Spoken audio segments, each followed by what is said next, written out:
Have their man. They are hiring Robert Saleh to be their new head coach, replacing Adam Gase. The news broke just minutes ago. They loved his energy. They loved his outlook. They loved his perspective. People loved everything about what he would bring to this particular job. They sat down, and from the time they sat down with him, they were enamored with the energy, the spunk, the intelligence that he would bring to that job. What kept coming back time and time again was how great of a candidate that Coach Saleh was. And so when we talk about our criteria and what we were looking for in a coach, he checked all those boxes. The integrity, the passion, the ability to do that. As we're sitting here now, we have a lot of opportunity in front of us. 21 picks in the next 2 drafts, including 10 in the first 3 rounds. But with that opportunity, we have to make the most. The New York Jets select Darrell Revis, cornerback. Quinnen Williams, nose tackle, Alabama. The New York Jets select Mekhi Becton, tackle, Louisville. Marcus May, defensive back, Florida. I want to go through some of the free agents again for us always. No problem at all. Chat. So we're starting off with some love for some big man, some really, really big man. One is Carl Lawson. Lawson will receive a 3-year deal from ourselves, 45 million. It's 15 million a year. It also makes him the highest paid player on the team. The last time the Jets made a significant financial investment in an edge player was in 2008, Calvin Pace. I can still remember Pace playing quite vividly. They had to do something because Coach Saleh's system, a 4-3, demands edge presence. Lawson has a quick twitch, who can line up alongside defensive tackle Williams and give Saleh an inside-out combo. Lawson delivered 38 pressures last season from right end or outside linebacker. This is the most in the whole NFL from that position, and he is definitely an ascending player. Yeah, I'm really happy that we brought in an edge player, to be honest. Even more happy that it's Lawson on. Yes, it's a big deal for the team, but it's about time we spent some money on edge. Yeah. I mean, I think for the last 3 seasons, we've been screaming for it. Mm. I know there's a man at the bottom of this list of people. He might not be the bottom for everybody, but he was massively high on Lawson and also called him coming to us and signing for us. Fraser, what are your thoughts? Yeah, I love the pick. I think it was on. I'd say I think top 3 edges that everybody wanted in free agency. I think it'd probably been in that top 3 of more or less everybody's. There's no denying his talent. He's produced on a not so good team in the Bengals. No, you can say crap team. We're not against that. Yeah, well, Bengals. You need to watch what you're saying when you support a team like the Jets, to be honest, don't we? No, like you got to take them low kicks. It's low hanging fruit. That's true. But yeah, I think for how much we got him for is perfect. Correct me if I'm wrong. If I'm wrong though, but the only reason he's the highest paid player on this team this year is because of CJ Mosley's opt-out and bonus last year. As far as I'm aware, CJ would have been on 16.5 million this year. Yeah, that's correct. Because he received his bonus 10 million last year. We've only got him for just over 6 million this year. So yeah, it's definitely a good pickup. And as you say, we've been dying for an edge for years. I was quite high in Hendricks, or Hendrickson's, whatever he's called, from the Saints, but the more I've looked into it, the more I've thought about it, then I'm actually glad we never went that route. I'm actually glad we got Lawson. Just even by following his social media, you can see how pumped he is about being on the Jets. And I think it's undervalued how much adding him and the other players we have on that line is going to help Quinnen Williams this year. It's going to be massive. I mean, we know how good Quinnen is in Greg Williams' defense. Imagine how good he's going to be in Salah's run. I know it's not Salah running it, but it's a Salah run offense basically. With Lawson beside him, it's going to be good to watch. And I think the big upside for this is, which people don't talk about enough, and is probably why I'm not as not be as mad if we didn't go cornerback, is the pressure now and how little time hopefully we're going to give quarterbacks is going to massively help that defense. It just felt like last year the quarterbacks were getting 8-10 seconds to throw every single snap. So yeah, I love the pickup. Great pickup. And that D line is, when you look at it now, all the names there is actually pretty incredible. I mean, you look at even people like Bryce Huff, Phillips, Shepard, the lot of them, they've all got good potential in that line. And obviously Zuniga, we've not seen what we've got from him yet. I mean, if he could turn out to be very, very good, then that line could be top 5, top 10 every single year easily. Yeah, I'm looking at that now. And obviously, sorry to jump off the free agents at a minute, Otis. Like, obviously, the opposite side of Lawson, we've got an unguaranteed starter at defensive end. Now, Myers last year for me, he was legit. Yeah. He was a bright spot in what was a very dark season. And then, like you just said there, that second line, Fatukasi, Zuniga, Shepard, Curry, all absolutely brilliant to rotate in. And I think we will notice on defense that Salah does like to rotate players again. I think Quinnen will see more than what he did last year. I don't think we'll take him out unless we have to. Same as Rankins, who I think you'll talk about next, Otis. Yeah.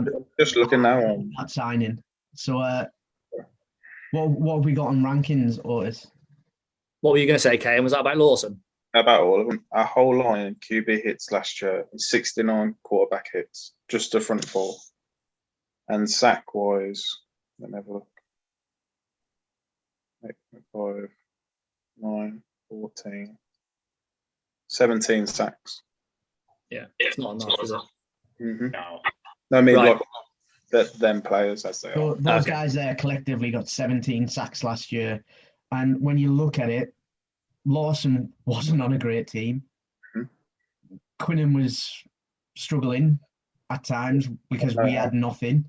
Yeah. Myers, like you say, was great for what we had, but we weren't on form.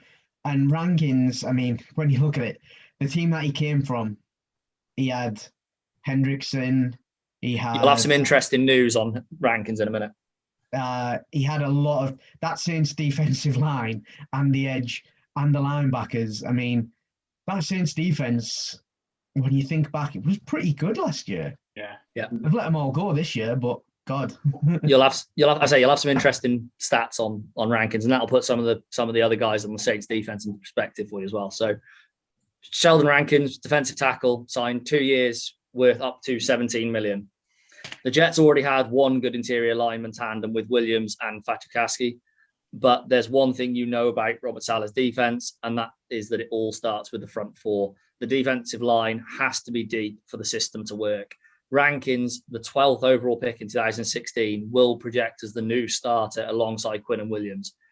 There is a small caveat to this, and that is that they are both actually 3 technique defensive tackles. This will require Rankins to shift to a 1 technique. He does carry the weight and size in order to do this. That means fewer snaps for Fatukasi, hopefully meaning a fresher man to see the field and get sacks. Yep. Rankins had 8 sacks in 2018. A lot of people have talked about him being on a downward trajectory. However, he has dealt with injuries, and in 2020 had a career low 1.5 sacks. But he ranked 15th out of 74 defensive tackles in pressure percentage on a minimum of 250 snaps. That means that although he wasn't the man getting the quarterback, when you start looking at Hendricks and other players on that line that were all of a sudden picking up lots of sacks, the quarterbacks were running into them because there was a big ass Rankins right in their face, and they were having to roll out the way. Yeah, that's something for me. That means more than sacks, because a sack on a sack you influence that one play. Yep. And I think on a pressure, the more pressures, it's every play. And for me, if you break the line and you get in that quarterback's face, you're doing his head in for that whole series. You're in his head. He thinks you're coming to eat him every time. Yep. So yeah, I'm I'm feeling really, really happy with that D-line. It's absolutely, it's stacked, isn't it? Stacked.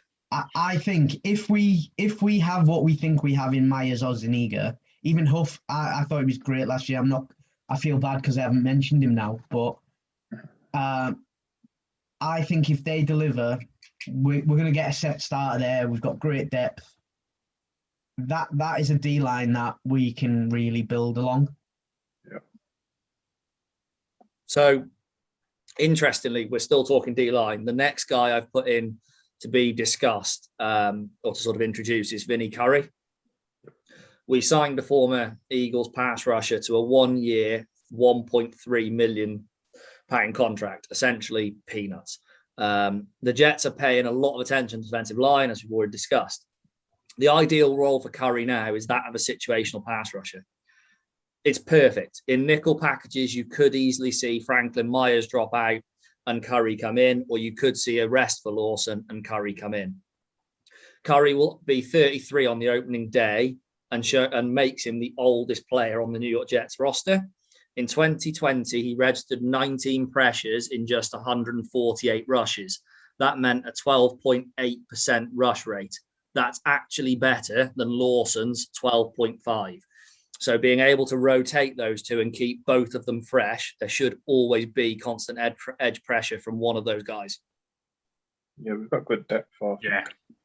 For the cost, the salary, what we're paying him for what he can produce, it's not. It could turn around to be one of the best pickups on that defense. It could actually turn out to be one of the best for 1.3 million for what he can produce.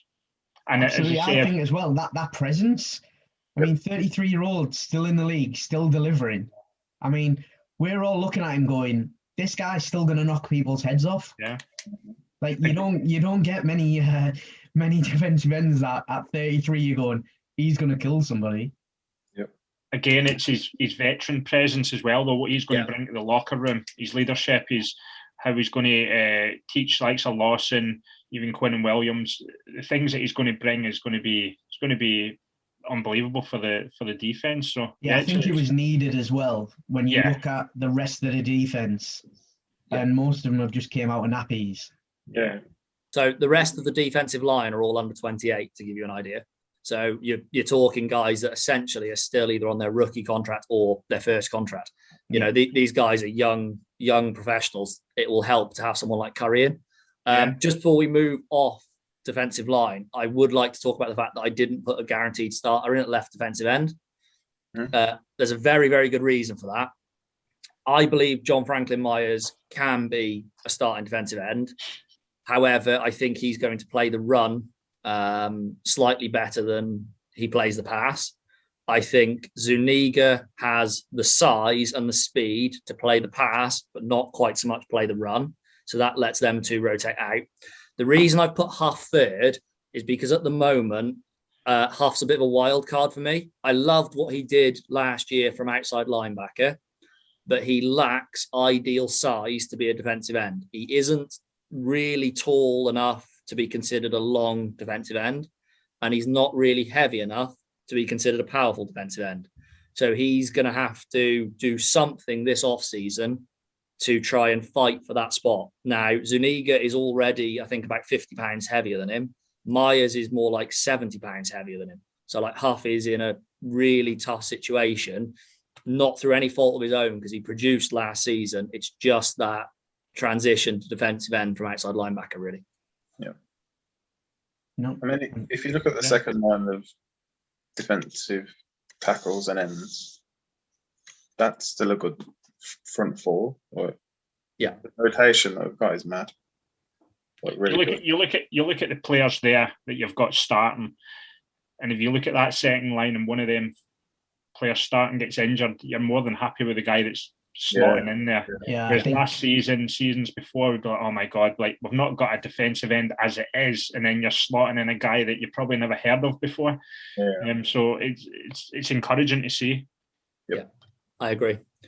The next guy I've got to introduce is somebody that's been about the league a bit longer, has had success almost wherever he's been. So that's Jamarcus Joyner, a 1-year deal for the former Las Vegas Raiders safety.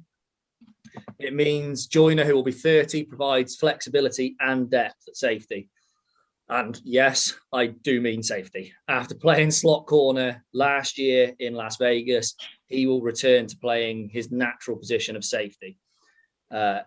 He's not coming in to ride the bench. Salah plans for him and wants him to be the safety stroke nickel hybrid. This will be a welcome change for Joyner, who didn't like the slot last year. He hasn't been a terribly productive player, only 1 interception and 6 pass defenses in his last 643 snaps. However, going back to safety, hopefully we'll see an uptake in sort of production. Yeah, we definitely. I think we all really love safety positions because for the last 3-4 years, it's been the only bright spot really of any game. Then obviously we had Adamsgate last year, which I think we can't be angry at it. Jamal was a good player. We got a great deal. We can move on from that. I think Joyner's a really, really grown-up decision by the team. Put a player who wants to play that position, who others around him can learn from. Because, I mean, we've got Davis below him in strong and below May in free safety. Davis, for me, he's kind of like what we were talking about with Westco. He can play multiple places. He plays others better than what he does others. But I wouldn't be angry to see Davis just like an attack dog in situational plays of go get the ball. A little bit like Adam Sandler in Waterboy. Just Davis, go. Yeah, I think he needs to learn a little bit. They'll definitely find, if Salah's definitely going to find a role for Davis that's going to just be explosive for him and perfect for his abilities. There's no doubt about it. Going to be interesting to see. But yeah, Joyner, it's a great pickup. When you look at Ed McDougald last year, he's not going to be any worse than what he was, So yeah, we needed a safety. We picked one up relatively cheap, experienced. It fills a hole that you might have had to spend a 4th or 5th round pick on that's not going to come in and do what he can do. So yeah, it's a good pickup. Yeah, I'm super happy at safety. Obviously, we haven't really spoken about because nothing's really happened on free safety, but I'm going to mark it off because we all know Marcus May is Marcus May. We know what we're getting. If you don't know what you're getting, just watch last year and then come back and you'll realise that we don't really need to talk about free safety because happy or unhappy or not, Marcus May will sign a long-term contract before the season starts, in my opinion. I think we franchise tagged him just to get us some time, just so he couldn't tittle off and do whatever. And I do believe we'll put him on a beautiful salary. He'll be a very, very happy man.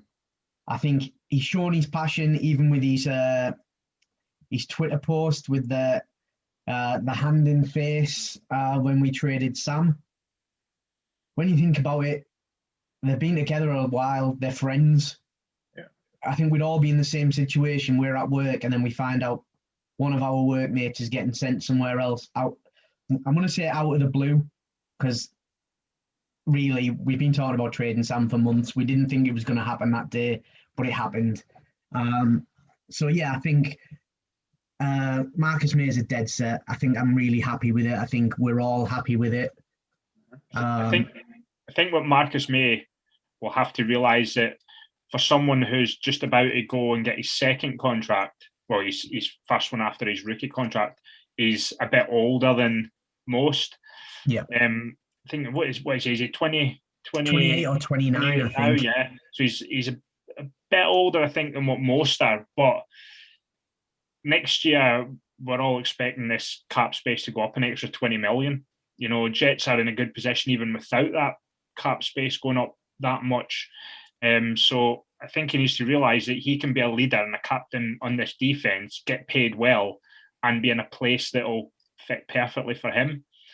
So it's going to be interesting to see what happens with him throughout the season. I'm just hoping it's not another bad season, because if it's a bad season, then I think he's probably want to go somewhere else. I'm going to put something forward now that will be a bit controversial potentially. I love May, and I think he's a brilliant safety, and I raved about him last season and the season before. It would not surprise me at all to see Salah groom Davis and get Davis ready, and next year say to May, okay, we had you on your tag, thank you very much, go and get your long-term deal elsewhere. I think Ashton Davis at free safety has better range than May, but doesn't yet understand the game of football as well as May. I think Davis will be the long-term answer at free safety, not Marcus May. But Davis was a walk-on as well, wasn't he? So he's going to, he's still got a lot to learn. No, the advantage for him is his age. We could play him situationally for a couple of years behind May, give May a 3-year contract, and Davis will probably still be on his rookie deal by the end of it. So then you've got a choice. Do you sign Ashton Davis, a 26, 27-year-old, or Marcus May, a 32, 33-year-old? Yeah, and then we're in that position. Davis has had a lot of time to learn behind him. I think safety. Would I be angry to see us draft one? No. Do I think we need one? No. So it's a nice position, I'll say. I think it's a very similar situation as the slot wide receiver situation. I think it's very similar. You've got two guys there who are good players that are starting, who are technically 1-year contracts as such, who getting on a little bit, and you've got good young players behind them that can take over. So they're very. I think the way Joe Douglas is working it and the way he's contracting it is perfect to see what he's got, so that it's an easy option to make next year if he has to. So it's definitely another one to watch. Yeah, I think the other thing to bear in mind, I think, especially when talking about strong safety and the way Salah runs his defense, is you'll see an awful lot of single high safety this year, with just one safety playing deep, and that one safety will be Marcus May. It won't ever be Joyner. No. Joyner will be the guy that is in the nickel spot, potentially, if we drop a linebacker out. He's capable. You can see I've only got 2 linebackers in gold. If we don't have that third number 3 linebacker nailed on as a starter, Joyner will be able to drop in there when he comes out and still play the run, but also cover a tight end extremely well. So don't be shocked to see Joyner closer to the line of scrummage this year, a lot more.